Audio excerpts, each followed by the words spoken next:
dalam renungan online. Bagaimana kabarnya? Saya harap kita semua dalam keadaan sehat ya. Minggu yang lalu kita merayakan hari Pentakosta, turunnya Roh Kudus. Biarlah kita tetap boleh mendekatkan diri kita kepada Tuhan. Hari ini kita akan merenungkan satu tema, yaitu karya Allah bagi hati yang sedih. Saya akan bacakan dari 1 Raja-Raja 19 ayat yang ke-18. Tetapi aku akan meninggalkan 7.000 orang di Israel, yakni semua orang yang tidak sujud menyembah Baal dan yang mulutnya tidak mencium dia. Karya Allah bagi hati yang sedih. Mungkin tema ini dianggap bagi sebagian orang tidak relevan karena dia tidak dalam keadaan sedih. Tapi bagi sebagian orang, tema ini sangat relevan. Jadi bagi kita yang tidak sedih, kita bisa membagikan berkat Tuhan yang sudah kita terima ini kepada saudara kita, teman kita yang dalam keadaan sedih. Dalam 2 bulan lebih, kita tidak bertemu, kita telah kehilangan 2 saudara kita seiman, yaitu Bapak Simon Tumewu dan Ibu Tamei. Mereka telah mendahului Tuhan. Biarlah keluarga tetap diberikan kekuatan oleh Tuhan. Bapak Ibu, karya Allah bagi hati yang sedih. Kita cenderung melihat karya Allah itu melalui hal-hal yang besar atau hal-hal yang spektakuler. Contoh, sakit corona disembuhkan atau kita diselamatkan, ya.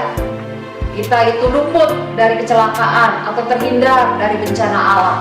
Dan kita menghargai ini adalah karya Allah yang luar biasa.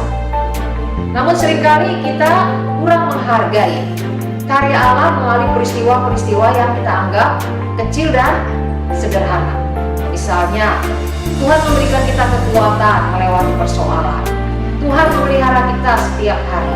Ini juga merupakan karya Allah dan kita harus menghargainya. Tapi seringkali kita kurang melihat itu sebagai karya Allah. Kita menganggap sudah sepantasnya kita mendapatkannya. Tema yang tadi, karya Allah bagi hati yang sedih, perikop yang sudah kita baca dari 1 Raja-Raja pasal yang ke-19, itu menceritakan tentang Elia. Elia yang baru saja mengalami kemenangan yang besar. Dia menurunkan api dari surga, sementara para Baal juga menurunkan api, berusaha menurunkan api, mereka memanggil-manggil, tapi ternyata tidak, ada juga api turun dari surga. Sehingga Elia membunuh para Baal. Apa akibatnya?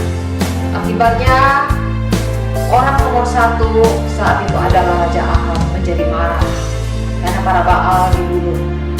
Dan sebagai suami dia bercerita kepada istrinya, yaitu Isabel, untuk membantunya. Isabel berjanji bahwa dia akan membunuh Nabi Elia. Bapak Ibu, kita lihat mengapa Elia melarikan diri ke Beersheba. Elia berharap dia tidak lagi bisa ketemu dengan Ahab. Ya, Ahab tidak berhasil menemukan Elia, sebab Beersheba itu paling selatan dari Yehuda, kerajaan di bagian selatan. Sedangkan Ahab itu memerintah di kerajaan utara. Jadi kalau Elia pergi ke selatan, Ahab adanya di utara, Elia berharap Ahab tidak berhasil menemukan dia. Seharusnya Elia sudah merasa aman ketika dia sudah ada di Beersheba. Akan tetapi Elia tetap ketakutan, sehingga Elia terus berjalan ke padang gurun.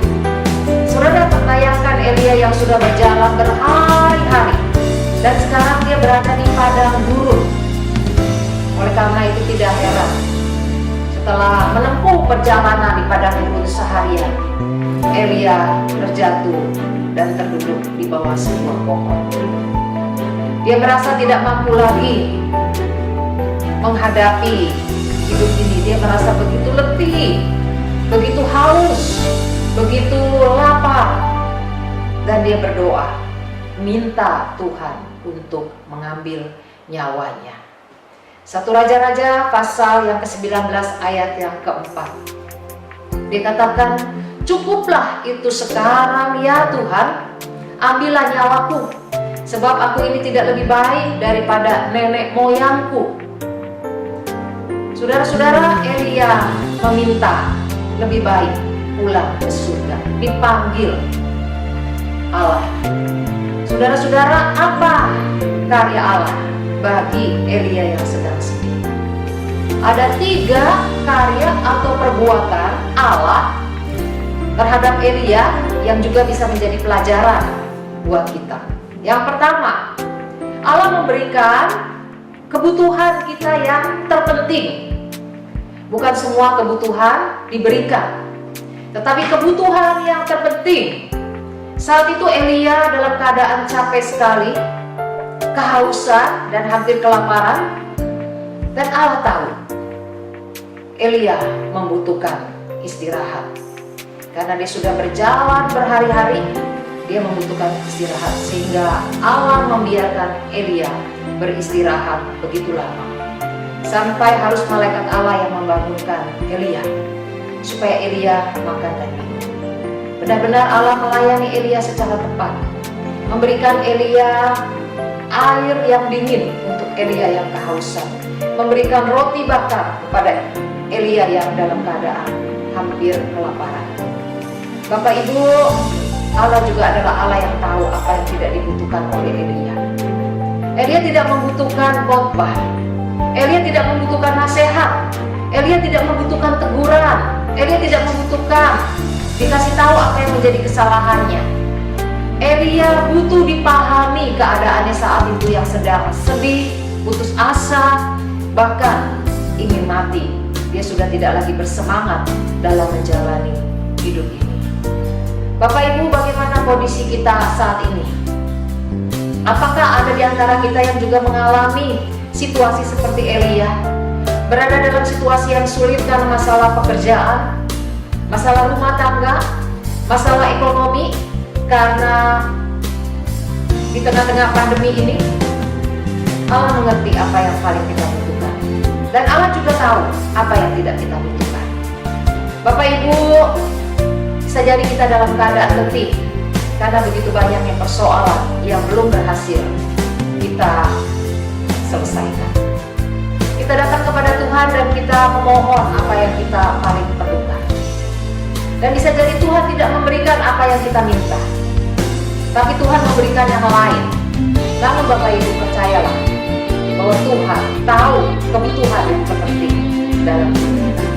Jadi yang pertama, karya Allah bagi kita. Allah tahu apa yang paling kita butuhkan.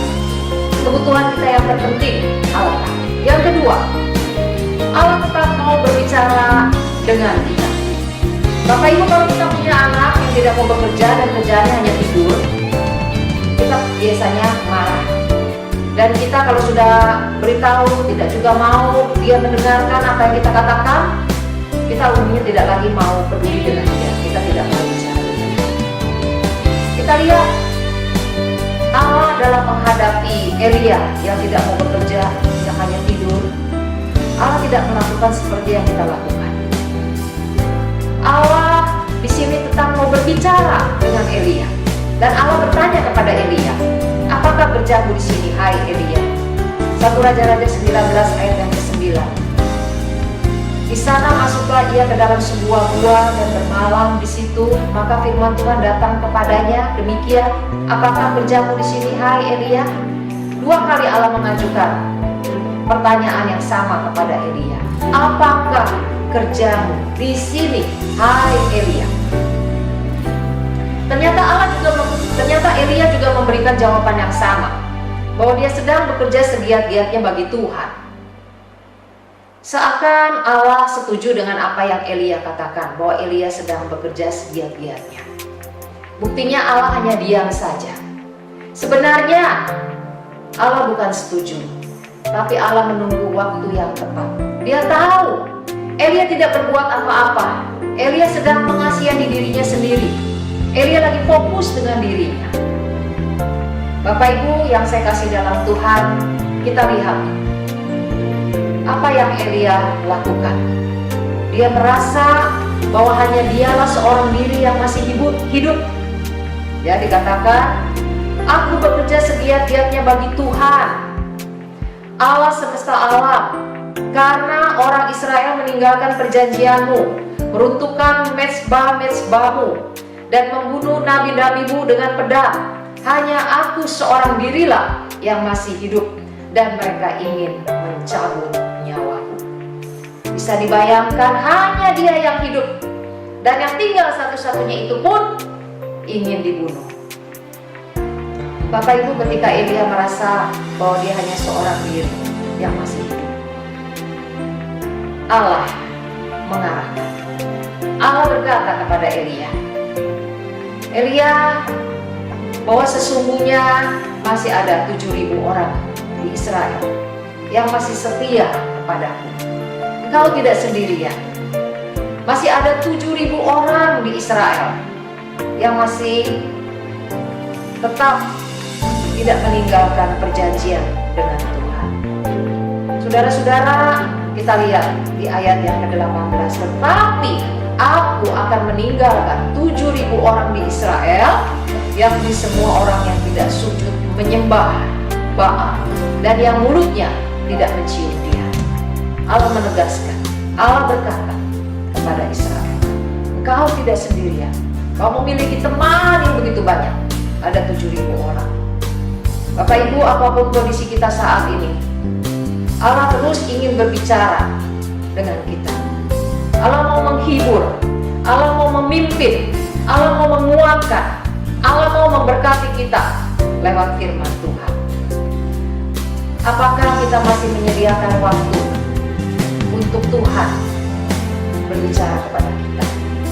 Apakah selama ini kita begitu sibuk sehingga kita tidak memiliki waktu untuk membaca firman Tuhan? Bapak Ibu, Allah rindu memimpin kita lewat kebenarannya. Allah rindu memberkati kita lewat firman Tuhan yang kita baca. Allah rindu menguatkan kita, sekali lagi, lewat firman Tuhan. Allah mau kita dapat melihat persoalan kita. Pada waktu kita membaca firman, kita tahu ada pikiran-pikiran kita, pandangan-pandangan kita yang keliru. Tuhan mau mengarahkan pikiran kita sehingga kita bisa melihat persoalan kita yang sesungguhnya, dan diharapkan kita berani menghadapi persoalan meskipun itu persoalan yang berat sekali. Allah juga tidak ingin kita terus hidup dalam keadaan mengasihani diri, terus terpuruk dalam persoalan demi persoalan. Dan Allah juga tidak ingin kita tidak berbuat apa-apa hanya menunggu saja, tapi Allah ingin kita tetap berkarya. Bapak Ibu, itu yang kedua. Karya Allah bagi kita adalah Allah tetap ingin berbicara kepada kita dalam kebenaran. Karya Allah yang ketiga dan yang terakhir, Allah memberikan kita seorang teman rohani. Kita tidak tahu apa alasan Nabi Elia meninggalkan bujangnya ketika dia akan pergi ke padang gurun, sehingga dia memilih untuk sendirian. Bapak Ibu, Elia yang dalam keadaan begitu sedih, dalam keadaan terpuruk, depresi, bagi orang zaman sekarang mengatakan dia depresi. Sebenarnya mudah bagi Allah untuk langsung mencari pengganti Elia. Tapi kenapa ya Allah tidak ingin langsung mencari pengganti Elia? Saya berpikir karena Allah ingin Elia mengakhiri pelayanannya dengan baik, bukan dalam kerohanian yang sedang terpuruk, berada dalam kerohanian yang begitu rendah. Oleh karena itu Allah mau Elia menyiapkan Elisa sebagai pengganti. Kita lihat perkataan Elisa, aku akan mengikuti engkau. Memiliki kesan Elisa akan ikut dan berbuat apa yang dia lihat dari Elia. Ayat yang ke-20, lalu aku akan mengikuti engkau. Sebagai junior, biasanya memang belajar banyak dari seniornya, tetapi tidak selamanya Elisa hanya mengikuti apa yang Elia perbuat atau kemana Elia pergi. Karena ada saatnya Elisa sang junior juga dapat memberikan masukan, memberikan kekuatan, melengkapi talenta-talenta yang dimiliki oleh Elia sang seniornya. Sehingga Bapak Ibu, mereka menjadi teman yang sederajat. Relasi mereka bukan lagi relasi antara atasan dengan bawahan, tetapi mereka menjadi rekan sepelayanan yang saling menguatkan dan saling melengkapi. Mengapa Allah memberikan Elisa sebagai teman rohani buat Nabi Elia? Kenapa Bapak Ibu? Sebab Allah mengerti Elia yang dalam keadaan labil, sedih, dan terpuruk membutuhkan seorang yang menguatkan dia seperti tongkat penopang supaya dia tetap melayani dan mengakhiri pelayanannya dengan baik. Luar biasa Allah tahu apa yang dibutuhkan oleh Nabi Elia. Bapak Ibu, demikian juga dengan kita. Kita membutuhkan teman rohani supaya kita berada dalam relasi saling menguatkan, saling melengkapi, saling mendoakan, saling menghibur. Bukan dalam relasi yang hanya searah, hanya maunya dihibur, hanya maunya dikuatkan, tapi tidak mau menghibur, tidak mau menguatkan orang lain. Saat kita tidak memiliki teman rohani Bapak Ibu, tentunya kita merasa sepi secara rohani. Kenapa? Sebab kita hanya fokus kepada diri kita sendiri. Kita tidak punya teman, kita hanya fokus dengan kebutuhan kita, pergumulan kita, dan kita merasa juga kita sedang berjuang sendirian. Akhirnya kita merasa kesepian. Perasaan apa yang muncul saat kita sendiri secara rohani? Kalau kita tidak lagi punya teman-teman secara rohani, seringkali kita merasa betapa berat dan betapa tidak pedulinya orang lain. Karena kita tidak share ke orang lain, kita merasa masalah itu begitu berat buat kita. Dan kita merasa orang lain tidak peduli. Bukan mereka tidak peduli, tapi karena mereka juga tidak tahu apa yang menjadi persoalan kita.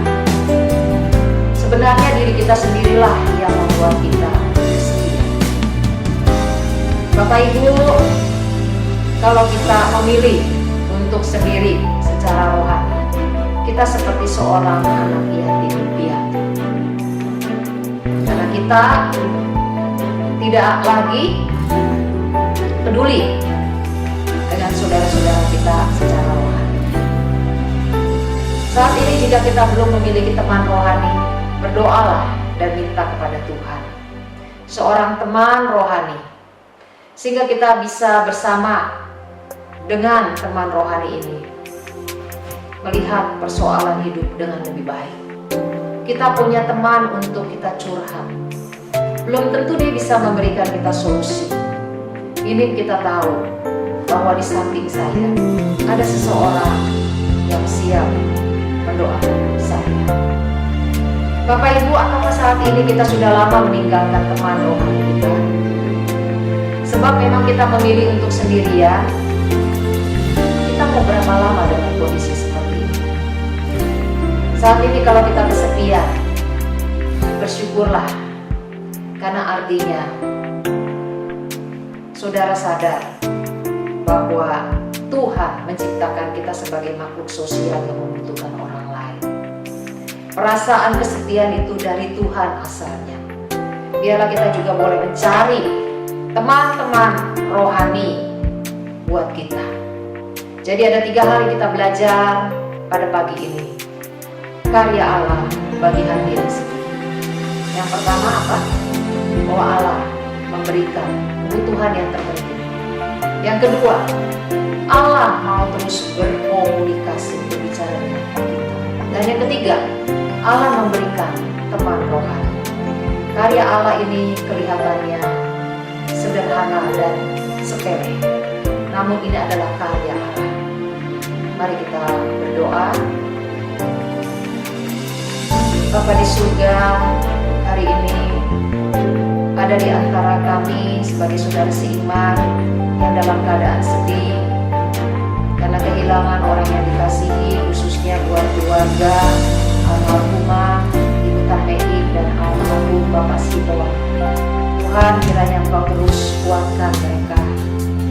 Kami juga berdoa ada di antara jemaat-Mu yang mengalami kondisi yang sulit, persoalan yang rumit. Tuhan, ada di antaranya sudah letih, merasa capek menghadapi persoalan demi persoalan. Tuhan, biarlah kami tetap mau datang kepada Tuhan. Dan kami percaya Engkau Allah yang berkarya bagi hati yang sedih. Karya-Mu selalu ada, Tuhan. Tuhan, saat ini kami juga mau berdoa. Biarlah kami tidak menjauhkan diri daripada sumber-sumber kekuatan yang sudah Engkau berikan bagi kami. Tuhan, kami baru saja merayakan hari Pentakosta, turunnya Roh Kudus. Terima kasih sejak kami percaya kepada Yesus Kristus. Roh Kudus sudah ada di dalam hati kami. Roh penolong yang siap untuk menghibur dan menguatkan kami. Tuhan, kami juga bersyukur Engkau Allah yang begitu maha kuasa, namun Engkau berkenan diam di dalam hati kami yang begitu kecil. Terima kasih Engkau juga memberikan kami Alkitab. Engkau ingin terus berbicara dan komunikasi dengan kami. Terima kasih Bapa, Engkau mau mengarahkan pikiran kami supaya kami tidak punya pandangan pemikiran-pemikiran yang salah. Tuhan, biarlah kami menyediakan diri untuk diberkati lewat kebenaran yang kami baca. Kami juga bersyukur Engkau tahu tengah dunia yang begitu keras, persoalan yang begitu banyak, Engkau menyediakan teman-teman rohani buat kami. Biarlah kami, Bapa, boleh bersama-sama dengan mereka bergandengan tangan menjalani hidup ini. Kami tahu kami tidak sendirian. Bantu kami Tuhan supaya kami juga tidak menutup diri, sehingga kami tidak seperti anak yatim, tapi kami benar-benar seperti satu keluarga Allah. Ada banyak orang di sekeliling kami yang siap menguatkan kami, mendoakan kami. Terima kasih Tuhan, hanya di dalam nama Tuhan Yesus kami berdoa. Amin. Bapak Ibu, tidak ada satu peristiwa di mana Allah tidak berkarya. Tuhan Yesus memberkati. Kita akan menyanyikan satu pujian, yaitu Tuhan pasti sama.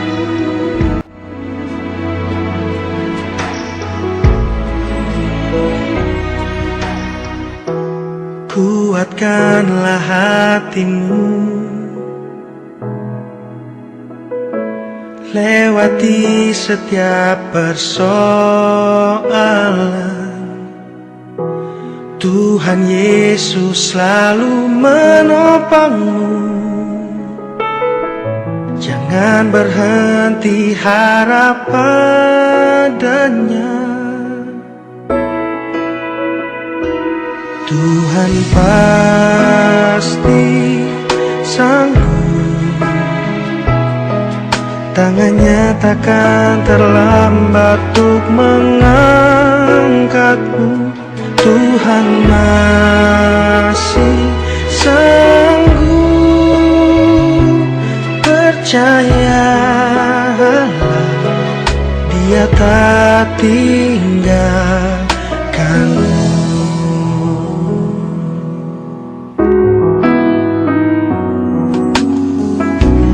Kuatkanlah hatimu, lewati setiap persoalan. Tuhan Yesus selalu menopangmu. Jangan berhenti harap padanya. Tuhan pasti sanggup. Tangannya takkan terlambat